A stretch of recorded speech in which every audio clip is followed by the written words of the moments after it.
Et à l'affiche cette semaine au cinéma, Misanthrope, la dernière œuvre de Damien Cifrón, le réalisateur argentin qui fait son retour au cinéma sur le grand écran avec une enquête policière très entendue. Bonsoir Thiago. Bonsoir Antoine. Oui, notamment du fait que cela faisait presque 10 ans que les amoureux du cinéma de Damien Cifrón rongeaient leurs freins.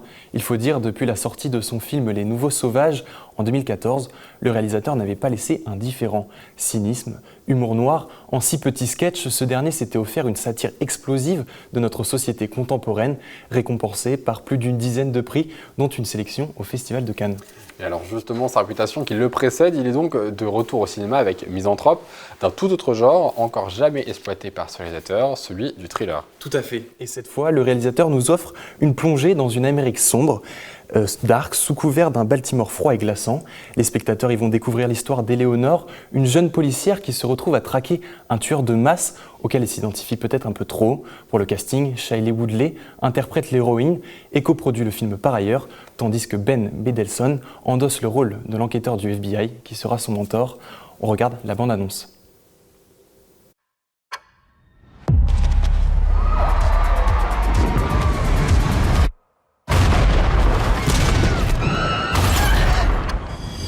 Le tireur aura été aperçu dans la zone du port. Allez voir et confirmez. Il y a 29 victimes.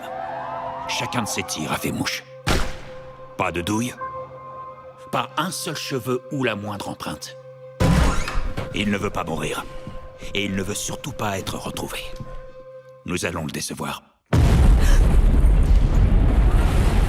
Je vais bosser pour le FBI. Le FBI n'a pas voulu de vous. L'évaluation psychologique vous a fait échouer.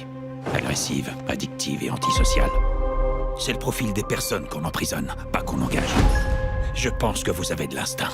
Transformez-le en carburant pour alimenter de nouvelles théories. Tout de suite. Et la bande-annonce promet donc un thriller allaitant, mais dans quelle dynamique s'inscrit le réalisateur? Nouveauté ou respect des codes du genre? Quel sillage emprunte-t-il, Thiago? Dans Misanthrope, le réalisateur réinvente les codes du genre en abordant des sujets tels que la santé mentale, la surconsommation, la télépoubelle. Derrière ce tueur insaisissable, cette enquête, c'est plus largement d'un tout autre danger que souhaite nous avertir le réalisateur, celui des habitudes, des failles de l'usure du quotidien. Tel est le credo du réalisateur que certains trouveront peut-être ennuyeux, quand d'autres salueront l'effort d'authenticité.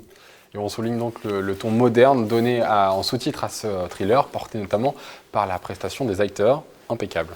Impeccable, oui. Une chose est sûre, c'est que c'est ce qui maintient le spectateur en haleine durant ce film. La prestation de Shailene Woodley est géniale et celle de Ben Mendelsohn est tout aussi impeccable. Le duo forme ici un mélange de protecteurs protégés pour lequel on s'éprend très vite. De plus, le réalisateur s'amuse à désamorcer chaque minute un peu plus la cape de l'héroïsme que sont censés revêtir les héros du film du genre. Le tout avec une esthétique bien soignée, propre au réalisateur qui séduit toujours. En ce sens, le film est une réussite. Il était au Ciné-Quai ce mardi. Voici l'avis des spectateurs. Vu ce film, rien de nouveau. Ça nous a pas appris grand-chose, quoi. C'est un thriller, mais pas terrible, quoi. Bah oui, un peu la même opinion, un thriller qu'on a déjà vu, un peu Le Silence des agneaux en moins bien, et puis ouais, c'est pas le meilleur. Voilà. Sur le scénario, c'était pas forcément très bien pensé. Il y avait une bonne idée à la base, mais j'ai pas trouvé la finalité très bonne. Du coup, c'était plutôt moyen, on va dire. J'ai pas trouvé ça très intelligent. Comme Seven, là au moins il y a de l'intrigue et tout ça, là il n'y a pas vraiment d'intrigue. Vous n'êtes pas vraiment rentré dans le film? Non, pas du tout, Ouais. franchement. Non. Puis là, la finalité était pas folle, Ouais. voilà, tout simplement.